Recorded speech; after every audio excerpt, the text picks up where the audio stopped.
చిన్న బాంబా, పెద్ద బాంబా, atom బాంబా, hydrogen బాంబా, ఇవి అన్ని శక్తివంతంగా ఒకసారి పేలిపోతాయి. కానీ అత్యంత ప్రమాదకరమైన బాంబు ప్రపంచంలో ఉన్నది మత ఉన్మాదం.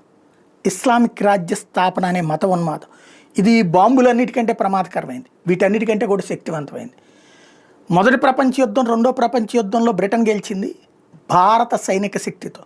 ఆ తర్వాత అది అమెరికాని అడ్డుపెట్టుకుని అమెరికా చేసే ప్రతి యుద్ధంలో ఇది కూడా తోకలాగా వెళ్తూ ఉంటుంది. అనేక ఇస్లామిక్ దేశాల మీద దాడులు చేసింది. ఇవాళ రోజున అదే ఇస్లామిక్ సామ్రాజ్యం దెబ్బకి తుత్తునీలవుతోంది.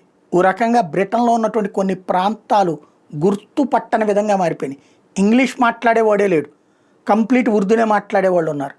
సిరియా నుంచి వచ్చిన వాళ్ళు, యెమెన్ నుంచి వచ్చిన వాళ్ళు, లెబనాన్ నుంచి వచ్చిన వాళ్ళు, పాలస్తీనా నుంచి వచ్చిన వాళ్ళు, ఇరాక్ నుంచి వచ్చిన వాళ్ళు, ఇరాన్ నుంచి వచ్చిన వాళ్ళు, బంగ్లాదేశ్ నుంచి వచ్చిన వాళ్ళు, పాకిస్తాన్ నుంచి వచ్చినటువంటి వాళ్ళు, ఆఫ్ఘనిస్తాన్ నుంచి వచ్చిన వాళ్ళు, వీళ్ళందరి సంఖ్య పెరిగిపోయింది. కొన్ని ప్రాంతాల్లో అసలు బ్రిటిష్ జాతీయులు అక్కడి నుంచి వెళ్ళిపోయారు.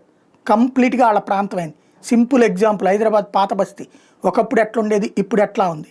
అట్లాగే అజాం ఖాన్ ప్రాంతం ఏదైతే ఉత్తరప్రదేశ్లో ఉన్నటువంటి ప్రాంతం, అలీగర్ ప్రాంతం ఎట్లయితే ఉండేదో అట్లాగా ఏదో ఈ మధ్య కాలంలో గుర్తించినటువంటి మరికొన్ని కూడా ఉన్నాయి కదా.